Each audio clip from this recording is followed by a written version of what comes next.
Hope everyone is having a happy and safe St. Patty's Day. Welcome back, everyone. This is Jason, aka J-Bone of the Ramblin' About Wrestling podcast, here to bring you the NXT number 268 review. Good episode. Not absolutely tremendous episode, but darn good nonetheless. Let's get into this. It starts out with Enzo and Big Cass taking on the Lucha Dragons. And I found this funny because the Lucha Dragons were just tag champs, and they're really over with the crowd. The fact that you've got Sin Cara, who is not Botch Cara anymore because it's Hunico, and you got Kalisto, who is literally the next Rey Mysterio Jr. Totally, without a doubt. I mean, if they do it right, this kid's future is nothing but gold, But they have to do something with him over the course of the next few years, something insanely positive to do that, so that he can build his legacy as something great like that. But nonetheless, but yeah, so the Lucha Dragons are a great team. They're fun to watch. They're that little ounce of Lucha Underground that everybody's like insanely crazy about right now, including myself. They take on Enzo and Cass, Big Cass, and Enzo and Big Cass want to be tag champs. So this is like their slow build to get there, to take on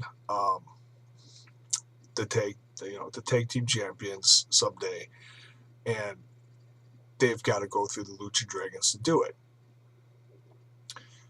The funniest part of this whole thing is Enzo and Cass are so over, the crowd actually booed the Lucha Dragons. That's crazy. Lucha Dragons are one of the more popular tag teams, the more developed tag teams in NXT, and they came out and got booed because everyone loves Enzo and Cass so much. They just eat them up every time they come out. It's hilarious. I am a big fan of Enzo and Cass too.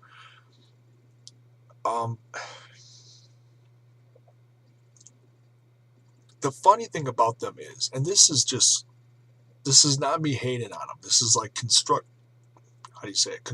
criticism.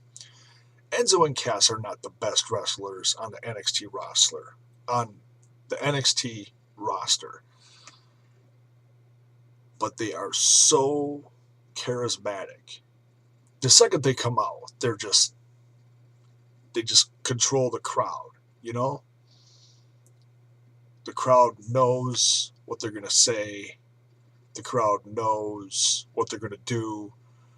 And the crowd loves it, period. End of subject. It's not rocket science. They're giving the crowd what they want. The crowd loves these guys. And it works. It totally works. They're two over the top crazy guys from, where are they from? The Bronx, New York,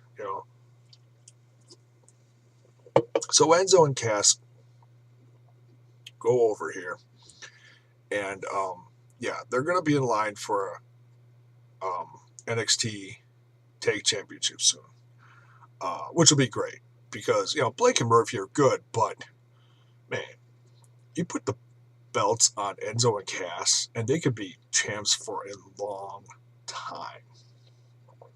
It would be so fun. Not that Blake and Murphy are good, but they're still kind of green, They are getting better, though. It's just that their last big show, or last big match that they had with the Lucha Dragons, just came off awkward.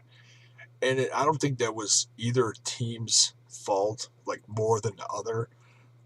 Both teams made some mistakes, so yeah, both teams just kind of looked kind of green. But nonetheless, these teams are great. They're well put together. They're doing the right thing down at NXT with these tag teams. Next, you had Carmella versus Alexa Bliss. And this was Alexa Bliss's big return because she was gone with, what the heck was it? She had a broken nose? Something like that. Didn't notice anything. Obviously, she's adorable, Alexa Bliss. And Carmella, she usually comes out with Enzo and Cass. And I get that they brought her out to, help introduce her to the NXT audience over the course of the last few months. But the crowd is, for lack of better words, confused. When Enzo and Cass come out, they want to cheer for them. When Carmella comes out because she's a bitch, they want to boo her. So, the crowd's like, they don't know what to do when all three of them come out. So it's funny. So I think what they need to do is keep Carmella, because she is an established character now. The fans know her. They know what she's going to do when she comes out. So I think, honestly, what they need to do is they need to, separate her from Enzo and Cass, They're still together, but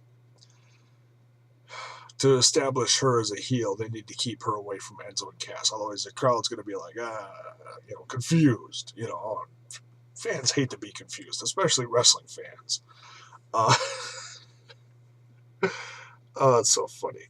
This match was okay. You can tell, both are still kind of, hate to use the word green, but I'm going to use it.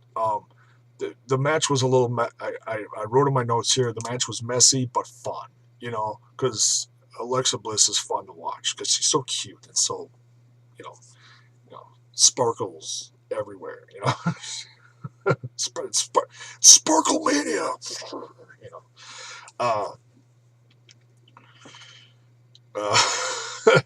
ends the match with the Sparkle Splash, which was a little weird. Or was it the move before that looked a little weird? One of them, nonetheless. No, Sparkle Splash actually looked good now that I'm remembering. Don't grow old, kids. You forget shit. No, it was the move right before the Sparkle Splash that she did that came off looking weird. And you could see the frustration in Alexa Bliss's face, too, right after she did it. It was that where she was standing next to her and she did the backwards flip and splash on her. It just came off looking awkward.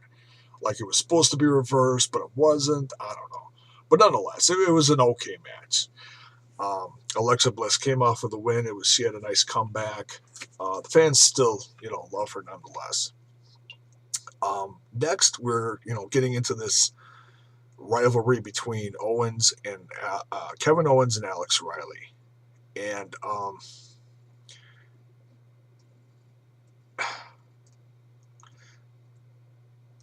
to see Alex Riley in the ring again was really something. You could tell, he had a little ring rust.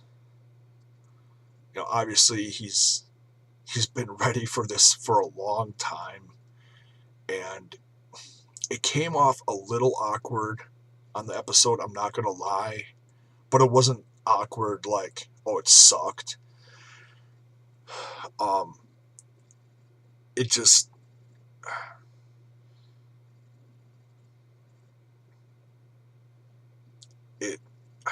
the match was great. The promo before it was almost uncomfortable to watch because it was so,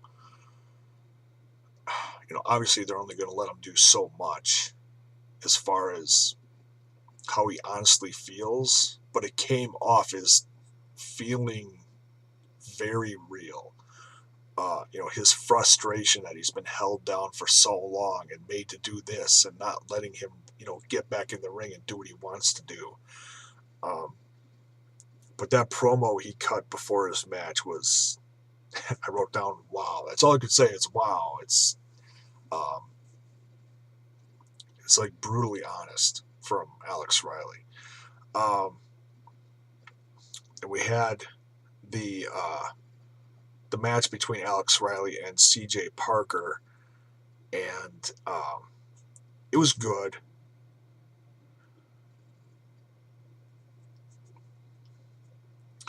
And Kevin had to come out and humiliate him after the match.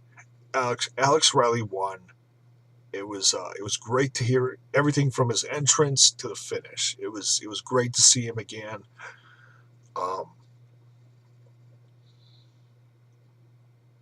He was very emotional at the end, and right before I did this, WWE put out on their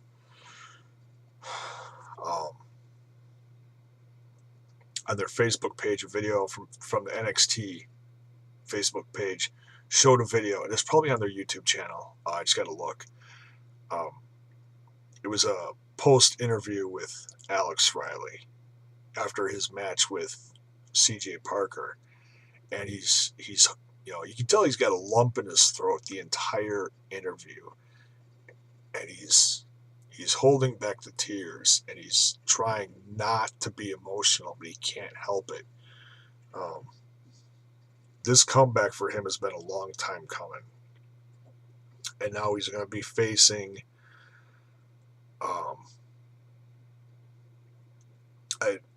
the show in Columbus, Ohio already happened, and I didn't look too much at the spoilers.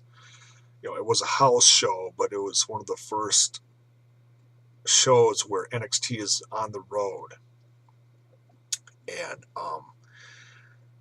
I can't wait to see it because the crowd is probably going to be on fire.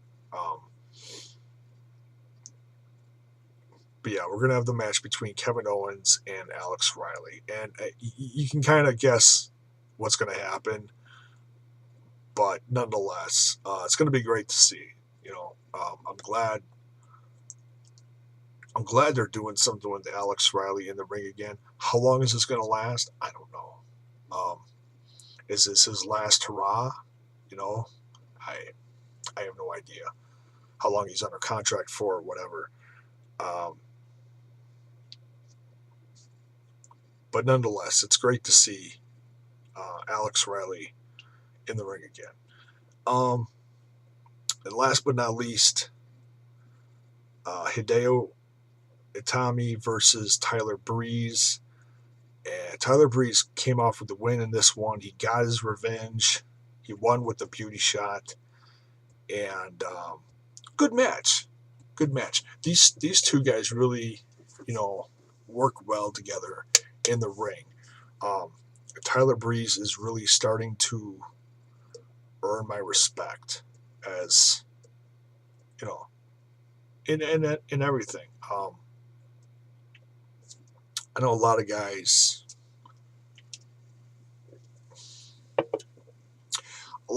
can't stand Tyler Breeze's gimmick, but they respect him for what he does in the ring. He is a great wrestler. He really is. He's starting to do house shows now and do stuff with Bo Dallas. I don't like that because I'm not a big Bo Dallas fan. I wasn't a fan of his. I wasn't a fan of his when he was champ in NXT. And then, they took that character from NXT and just completely blew it out of proportion on the main roster, the whole Bo Leave thing. And just, I don't like it. I don't know. So there's wrestlers you love, and there's heels you love to hate, and then there's heels that you just can't stand because you don't get it, you don't like the gimmick, and Bo Dallas is one of those guys for me. And I can't think that putting Tyler Breeze with him is going to help him. I don't know. I know they're testing stuff out on the road right now, and nothing's going to happen immediately. So I give them credit for trying to do something with him, because obviously they're going to bump some of these guys up to the main roster after WrestleMania, or within a few months after WrestleMania. It's usually when they give a fresh start to someone, they hit that, what do you call it, refresh button, new rivalries, new beginnings. It's what they did to Rusev last year, and he's just been on a steady rise since then, kicking everyone's ass. And I hope they do that with some of these guys in NXT after WrestleMania. I wish NXT was a part of WrestleMania, but it doesn't look like it's going to be. A lot of fans are really hoping for that. Like, just a big ladder match, just for the sake of just having them on the card, because they are such a significant part of the company now. They're their own touring force now, and they're proving that slowly. But back to this review. Hideo Itami versus Tyler Breeze. Tyler Breeze wins, and that's the end of the show. So yeah, and then we're gonna see Kevin Owens versus Finn Balor for the NXT Championship very soon. I did just hear that Kevin Owens is having knee surgery, some kind of knee surgery. I don't know how bad it is. Apparently he's going to be out for a month and a half. Are they going to keep it on him and just have him come out and do promos in the meantime while he's healing up? Or are they going to strip him of it and have someone else become NXT champ for the summer? Don't know. Kevin Owens is doing really well as champ. I love him as champ. It's hard to say what they're going to do with him. But the news about his knee surgery just came out in the last 24 hours or so. So we'll have to see what happens. But that's my review. Episode number 268 is in the books. Thanks for watching.